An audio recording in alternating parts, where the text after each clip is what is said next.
Sudah berkali-kali kakaknya itu memberikan ia teka-teki yang belum dia paham maksudnya, tapi tekad dan rasa cinta yang luar biasa kepada Kahyangan membuat dia mengesampingkan semua peringatan air. Ditambah rasa rindu yang kini sedang meluap-luap di hatinya, tentu hanya senyum gadis itu yang terbayang. Kamu milikku, aku akan selalu menjagamu dalam genggamanku. Bumi meletakkan lagi ballpoint yang sedari tadi dia mainkan usai rapat sekaligus makan siang dengan beberapa rekan kerjanya di resto depan kantornya. Masih ada 3 jam lagi untuk pemuda itu menjemput gadisnya. Di pertigaan jalan, tempat Kahyangan mengejar anak-anak bersama air. Tring, bunyi notifikasi pesan membuat pemuda itu menoleh ke arah benda pipi yang tergeletak begitu saja di atas meja kerjanya. Yayang, sudah makan? Jangan lupa menjemputku ya. Senyum tipis terukir di sudut bibirnya di mana sang pujaan hati selalu memberikan perhatian-perhatian kecil, tapi justru membuat Bumi seakan terbang ke langit ke-7. Bumi, sudah? Bagaimana denganmu? Tentu, aku tidak mungkin lupa. Itu karena aku sangat merindukanmu. Pemuda itu membalasnya dengan cepat. Kata-kata manis tidak lupa disematkan bak seorang pujangga. Bumi yang terlalu mengagungkan Kahyangan. Air bergeliat mencari guling kesayangannya, namun dia baru ingat jika ini bukan di apartemen melainkan ia tidur di kamar rumah opaknya. Tentu si kuning tidak ikut dengannya. Pisang kakak, Air merengut kesal membayangkan guling tersebut di sana sendiri tanpanya. Halo, sapa Air yang entah kenapa malah menelpon Hujan yang baru saja keluar dari kelas pertamanya siang ini. Apa? Jawab Hujan sambil berjalan menuju perpustakaan. Gue kangen, Jan, ucapnya lirih. Hujan yang mendengar kalimat itu tentu tersentuh hatinya. Dia menyunggingkan senyum, bahkan sampai menggigit bibir bawahnya sendiri agar tidak tergelak. Terus mau apa kalau kangen? Tanyanya begitu lembut, karena ritme detak jantungnya sedang tidak normal. Pengen lihat, terus peluk-peluk, abis itu cium-cium, gigit-gigit hidungnya. Rengeknya manja dengan suara serak khas bangun tidur. Hujan mengernyitkan dahinya, bingung dengan keinginan pemuda yang berbicara dengannya itu lewat sambungan telepon. Serem banget sih digigit, gumam gadis itu sambil memegang hidung sendiri. Gemes banget, Jan, lucu, imut-imut, ucap Air meyakinkan. Masa? Tanya Hujan. Rona merah jelas terlihat di wajahnya. Untung dia kini sedang berada di deretan rak buku yang sepi. Iya, makanya gue lagi pengen lihat. Kangen banget, sehari gak ketemu, udah kayak setahun. Enggak, 10 tahun. Ralatnya kemudian sambil terkekeh. Hujan mengusap dadanya sendiri. Dia bingung harus menjawab apa setiap kalimat kerinduan Air. Ya udah, ketemu aja, balasnya dengan malu-malu. Lagi malas keluar, ucap Air setelah menguap. Katanya kangen, tapi gak mau ketemu, gimana sih? Sungutnya yang tiba-tiba emosi. Ntar aja malam, sekalian pulang, jadi bisa langsung lepas kangennya lama sampai pagi. Hujan membulatkan matanya kaget. Sampai pagi? Iya, mau gue peluk sampai pagi dan gak akan gue lepasin lagi. Gadis itu menelan talipannya kuat-kuat. Dia tidak bisa membayangkan bagaimana tubuhnya merasakan sakit nanti. Gue gak mau, ujar Hujan. Gak mau apa? Tanya Air bingung. Kini dia sudah duduk bersandar di punggung tempat tidurnya. Ya lo tadi bilang mau peluk-peluk sampai pagi. Air menautkan kedua alisnya. Dia memutar otaknya mengingat pembicaraan mereka berdua. Gue gak bilang gitu. Lagian mau ngapain gue peluk lo sampai pagi? Lo amnesia dadakan ya? Sentak Hujan. Tadi lo bilang kangen, terus mau peluk gue sampai pagi. Percaya diri banget lo jadi manusia, cerca Air sambil mengejek Hujan. Jadi, yang lo kangenin siapa wahai Air comberan? Teriak gadis itu kesal sambil menutup wajahnya dengan buku tebal. Gue kangen si Pisang, bukan si Hujan. Sialan lo. Usai merapikan dirinya, kini anak sulung yang masih sering menangis meraung-raung itu keluar dari kamarnya menuju kamar kedua orang tuanya. Ada Melisa di sana yang pagi ini tidak turun ikut sarapan dengan keluarga karena keadaannya yang belum membaik. "Mah," panggilnya sambil mengetuk pintu. "Iya Kak, masuk sini," sahutnya dari dalam. Air membuka pintu kamar dengan pelan. Senyum terbaik sang mama langsung terlihat olehnya yang berjalan mendekat kepada wanita yang sudah melahirkannya 19 tahun silam itu. "Mama masih sakit?" tanya Air yang sudah duduk di tepi ranjang. "Enggak, udah mendingan kok sayang." Air menghambur memeluk mamanya dengan erat memohon maaf karena ulah nakalnya ternyata membuat kesehatan Melisa menurun. "Yang penting janji nggak boleh gitu lagi ya," pintanya sambil mengusap kepala si sulung. "Enggak mah, kan mau nikah, jadi malah diharuskan sering-sering peluk," kakak Air yang langsung mendapat pukulan pelan di punggungnya. "Kamu siap? Kalian jangan main-main dalam pernikahan. Kamu berani menyentuh gadis itu, kamu juga harus siap bertanggung jawab," tegas Melisa lagi.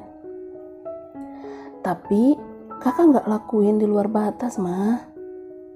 "Mama tahu, tapi tetap saja membawa seorang gadis ke dalam kamar yang tertutup itu sudah sangat mengecewakan mama. Bagaimana jika itu adikmu, Kak? Saat adik dan abang beranjak dewasa, papa memisahkan mereka agar tidak terjadi hal yang tidak diinginkan," ucap Melisa. Dia memposisikan dirinya sebagai ibu dari seorang gadis. "Kakak janji, Ma. Kakak pamit ya, mau keluar sebentar. Nanti pulang ke apartemen," pamitnya kepada sang mama. "Pulang ke sini, besok itu baru pulang ke sana ya. Kakak mau ambil pisang, Ma." Kayangan, gadis yang lebih tua 1 tahun dari si kembar itu, sudah menunggu di kursi kayu bersama anak-anak lainnya. Mobil box yang membawa makanan dan bingkisan pun sudah datang dari tadi. Dia berkali-kali membuka ponselnya, berharap ada balasan dari Air yang sudah telat 15 menit dari biasanya. "Itu dia," gumam Yayang saat dia melihat motor besar Air sudah terparkir di dekat mobil box. Pemuda itu melepaskan helm dan jaket, kemudian berjalan menghampiri Kahyangan yang sudah tersenyum manis kepadanya. "Sorry telat, Mama sakit," ujarnya saat berdiri di depan Kahyangan. "Mama kamu sakit? Sakit apa?" tanya Yayang khawatir karena Bumi malah tidak memberitahunya. "Sakit mikirin anaknya yang ganteng," gagahnya Air. Yayang tertawa saat melihat raut wajah menggemaskan teman laki-lakinya itu. "Yuk, udah ditungguin tuh." Gadis itu menarik tangan Air yang tersenyum simpul di belakang tubuh Kahyangan yang berjalan di depannya. Lebih dari 1 jam mereka bermain dan belajar banyak hal bersama anak-anak jalanan. Tidak lupa makanan dan bingkisan pun Air dan Yayang berikan secara cuma-cuma. "Jadi gimana Yang?" tanya Air saat gadis itu membereskan barang-barangnya. "Gimana apanya? Kamu sama Bumi," ucap Ai yang kini sudah meringsek duduk lebih dekat dengan Kahyangan. "Enggak gimana-gimana, emang maunya gimana?" kata Kahyangan sambil tersenyum tipis. "Yang, jangan lakuin itu, aku mohon," pinta Air. Kahyangan menoleh lalu menarik napas dalam-dalam. "Kamu pikir aku sanggup nolak adikmu yang sabarnya luar biasa? Kasih sayangnya tidak terhingga dan kesetiaannya jelas tidak bisa diragukan lagi, Ai." Air membuang napasnya kasar. Dia sendiri ingin sedari awal menarik Bumi, tapi dia tidak kuasa saat melihat binar cahaya cinta dari mata adiknya itu. Apalagi saat dia tahu bahwa Bumi sudah 3 tahun mencari sosok Kahyangan yang kenyataannya selalu ada dengannya. "Kamu mencintainya?" tanya Air. Aku akan sangat mencintainya, Ai," jawabnya mantap tanpa keraguan. "Enggak Yang, aku nggak bisa kamu kayak gini," lirih Air dengan mata berkaca-kaca. Kahyangan menarik tangan Air yang terasa dingin saat dia genggam dengan begitu lembut. "Izinkan aku bersamanya, walau itu sulit, Ai." Air menggelengkan kepalanya, satu tetes air mata jatuh tepat di pipi kanannya. "Kali ini, aku akan mencoba memberi kesempatan hatiku sendiri untuk bahagia dengannya. Tak ada yang lebih mencintaiku selain dia, termasuk kamu. Air menunduk. Dia merepas tangan Kahyangan di atas pangkuannya. Jangan ya, cukup aku yang ngerasain sakitnya. Jangan berikan luka yang sama kepada adikku. Aku mohon. Langit yang tahu jika Melisa masih berada di rumah opanya, tentu dia tidak menyia-nyiakan waktunya yang sedikit lenggang setelah rapat makan siang. Pemuda yang kini sudah dewasa dan matang itu menyempatkan pulang membawa beberapa macam cake untuk sang bunda.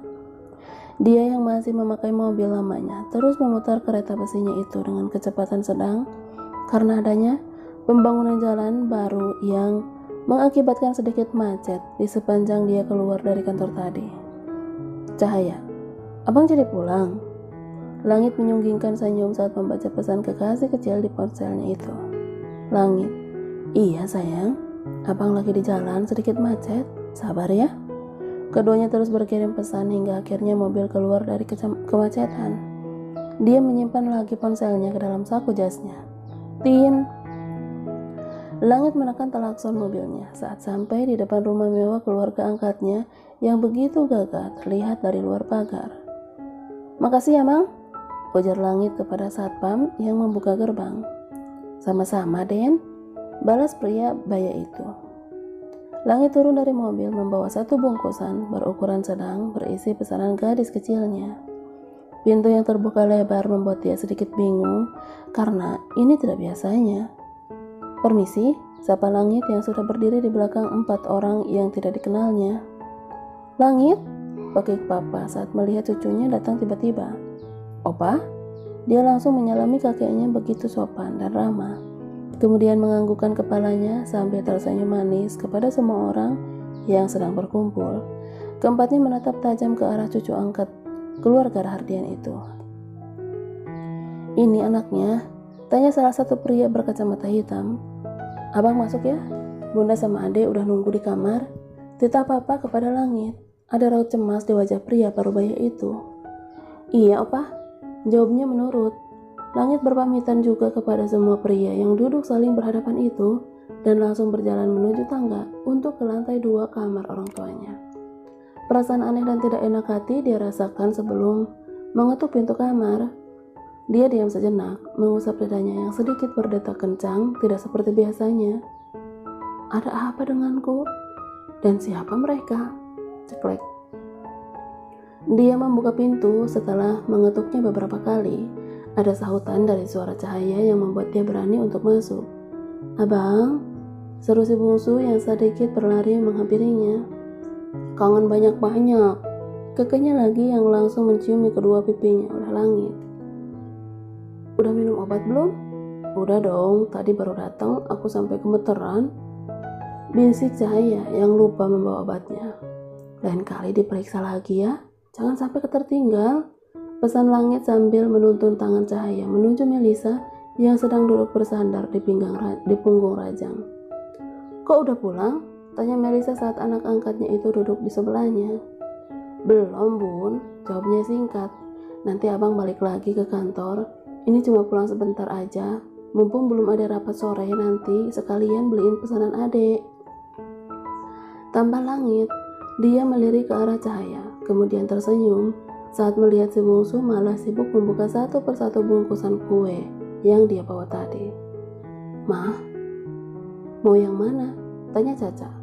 Nanti aja, mama masih kenyang, jawab Melisa saat anak perempuannya itu menawarkan berbagai macam jenis kue yang dibawa Langit. Abang ke kantor lagi ya bun, pamit pemuda itu. Dih, nanti aja, cegah Cahaya, memegang tangan calon suaminya itu. Abang, ada rapat 20 menit lagi. Abang janji makan malam di rumah. Rayunya kepada si bungsu. Ya udah, tapi hati-hati di jalan. Cepat pulang jika urusanmu selesai. Pesan Melisa kepada Langit. Iya bun, tapi apa bang? Tanya Melisa penasaran. Tamunya Opa udah pulang belum ya? Gumamnya. Siapa? Di bawah ada tamu? Melisa balik bertanya. Langit mengangguk mengiyakan perkataan Melisa. Jangan-jangan mereka... Bumi datang setelah air pergi 5 menit lalu. Dia sengaja memilih meninggalkan Kahyangan sendiri tanpa menunggu adiknya. Mobil mewah sang pewaris kedua keluarga Rahardian itu terparkir di sisi jalan yang kini nampak sepi. Bumi keluar dengan memakai kemeja yang dibalut jaket. Sungguh jelas terlihat ketampanannya dari sisi manapun. "Lama ya?" sapanya kepada sang pemilik hati sambil mencium kening Kahyangan. "Enggak, memang jam segini aku biasanya pulang," jawab Yayang yang sudah melingkarkan tangannya di pinggang pemuda yang selalu menghujaninya dengan kata cinta setiap saat. "Apakah kau udah pulang? Ninggalin kamu?" Kahyangan mengangguk sambil tersenyum tipis. "Pulang yuk," ajaknya kemudian. Bumi semakin mengeratkan rangkulannya saat mereka berjalan menuju mobil mewahnya. Dia seakan menjaga miliknya agar tidak tersentuh siapapun.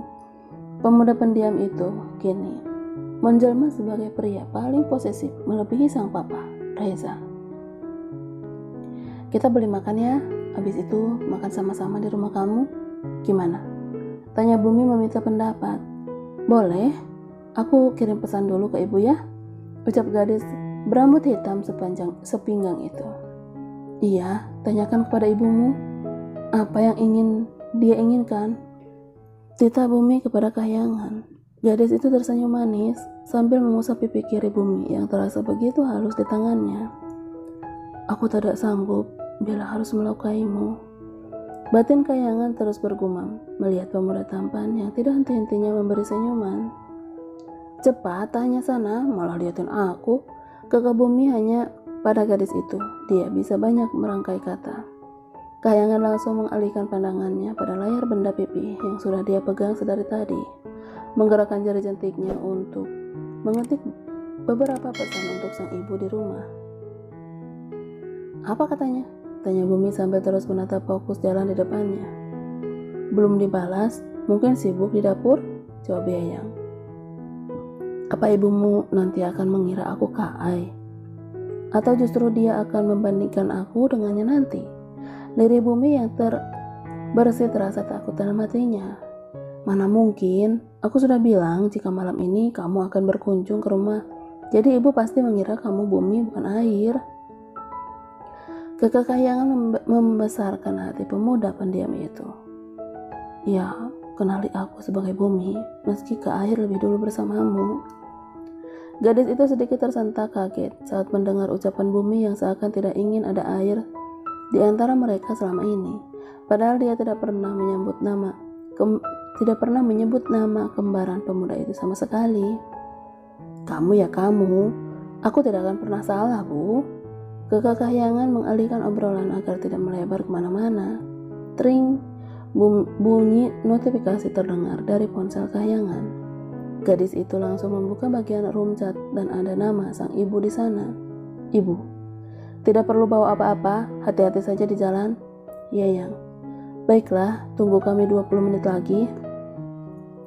Bumi yang tahu gadis itu sedang berkirim pesan langsung menanyakan keinginan sang calon ibu mertua. "Bagaimana?